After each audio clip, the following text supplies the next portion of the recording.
Yo, what's going on? It's someone that's known, and welcome back to another episode of Why Substances Suck. Today we're going to be covering Kanna, or specifically known as Sceletium Tortuosum, and exploring the potential negative effects of it. Now, I did do a review of Kanna a while back, also a first time video if you are interested in watching. I'll leave links in the description. But in those videos, I gave Kanna a fairly positive review, so coming into this, I didn't think there would be too much, but when compiling this together, it definitely is a list worthy of a video.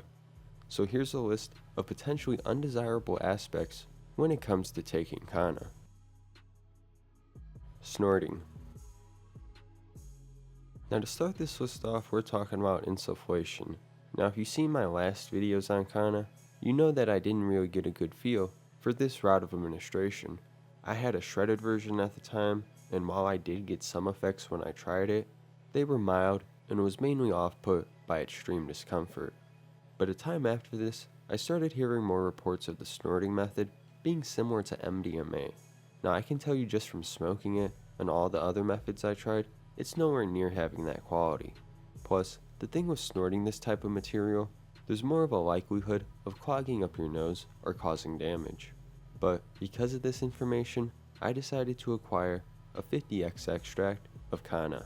This way, I wouldn't have to snort that much, and it was powdered. Now, this is a why Kanna sucks video, but I will say that if I haven't tried this method, I would have just said snorting flat out blows. But with an extract, it does provide a similar feeling to rolling, and I do mean on a very significant level. Now if you guys want, there are other forms of Kanna I haven't done yet either, and I think there's definitely enough material for a Let's Dive into Kanna update 1.1 or some shit. That would be something I'd be down for big time, so just let me know. But focusing on why snorting sucks, like I said, the material isn't the most ideal, but then again, you could argue that nothing's gonna be ideal material and that this method is just risky in itself. Snorting can be more reinforcing, especially considering the potential strength of this substance. Also, the taste when snorting isn't the best. It does have like this rooty, woody taste that ends up dripping down the back of your throat. For some, this can induce nausea and or vomiting. This route of administration can also be considered stronger, especially if you have a potent extract. There are many reports of the come up being similar to MDMA, with your senses being heightened, emotions potentially more prominent, feelings of being overwhelmed, and much more, making this route pretty unique in itself. SSRI. So this is probably the biggest thing to look out for when taking Kanna. Since Kanna affects serotonin itself directly, it is highly recommended not to take it with other substances that affect the serotonin system as well. Most commonly, this would be an antidepressant, but you gotta look out for others such as MDMA, an MAOI, DXM for example, or something like 5-HTP. Combined together, it may raise your serotonin to dangerous levels and may cause serotonin syndrome. But outside of this, Kanna alone hasn't been reported to cause any adverse effects on the serotonin system. Potential addiction and withdrawal. So while it's unlikely, it is possible to experience this with Kanna. It's more psychological than anything. But those who find a strong liking in Kanna or use it to alleviate something like depression, anxiety, or insomnia can find themselves dependent on it. It will most likely depend on the user's reaction, of course, but if there is relief or significant enjoyment found in using Kanna, it is possible you'll rebound and experience anxiety, depression, or insomnia even harder. There are reports to be found detailing the dependence of Kanna, and there is a suspected reverse tolerance which may influence the abuse of Kanna even further, but it seems after prolonged use, a normal tolerance is expected to develop where the user gets little to no effects. While this isn't suspected to be hard on the body, depending on the ROA that is, such an addiction could be psychologically difficult. Appetite suppression. Now this one of course will vary. Maybe you're looking to slow down your eating, so this could be a benefit. But often in my use, I didn't necessarily seek out this aspect of the substance, which motivated me not to use it actually, because I didn't want my eating patterns to be thrown off. Because the thing is with Kanna, you can eat off it, but normally you won't be motivated to eat very much, and the stuff you do eat can feel like it's sitting at a weird angle in your stomach. And the thing with me is, I normally want something that will enable myself to eat so I can keep my body up to date and healthy, but to each their own. Nausea and gastrointestinal issues. This next issue is somewhat related to the last. Normally when I took Kanna, there would definitely be a chance my stomach would just sit differently. Now beyond some slight discomfort, nausea and number 2 issues can arise with Kanna, though most commonly when you take too much with an overdose. This will also depend on the route of administration, but when you take too much, you'll most likely get some stomach distress and you'll want to go to the toilet. Now normally you won't puke it up, but instead you'll probably want to take a dump.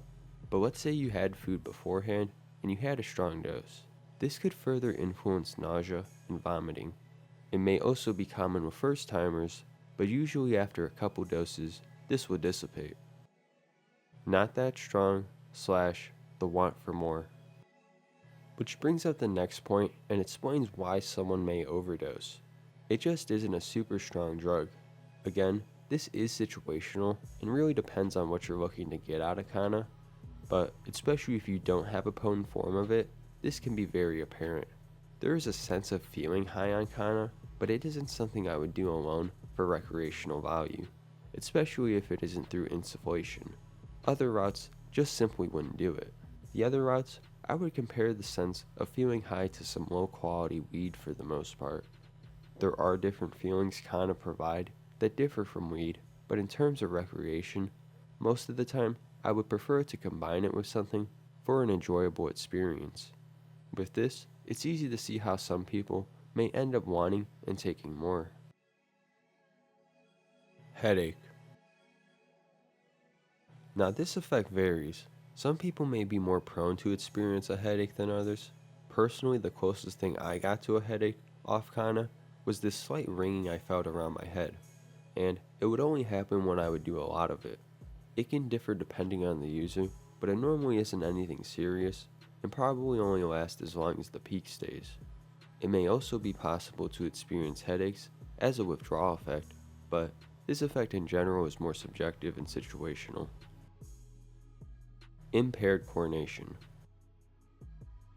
This is normally another mild effect and more commonly experienced at higher doses, but it is possible to have some motor loss control and not have the best sense of awareness.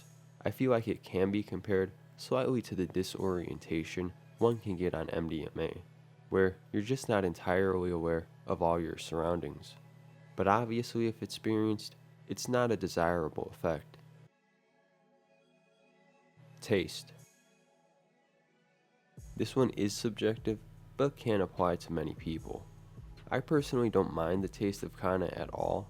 It has an earthy, woody taste to it that makes smoking it feel pretty natural and enjoyable. There is a bit of bitterness to Kanna, which can be a turnoff for some people though, but with me personally, I lean towards more bitter taste. So, as you can see, it's going to vary depending on the user. I do think though that in overdoses, the taste can potentially be more apparent as an adverse effect. Drowsiness. This is another highly subjective effect, but can be a reason as to why it may suck for someone. Typically this will only happen in higher doses and when one is coming off of Kanna. The intensity often will not be anything overbearing by any means, but act more subtly. It may be more apparent if you have to be present and act on something like a job, for example, but again, this is situational and more subjective for it to be an adverse quality. Smoking. This last reason won't be very prominent for many, as the smoke is generally considered much less harsh than most common burned substances like tobacco or cannabis. But smoking through combustion is bound to provide a certain amount of carcinogens no matter what. Kanna seems unlikely to cause problems from casual usage, but smoking in very large amounts or over long periods of time may have an impact on one's health.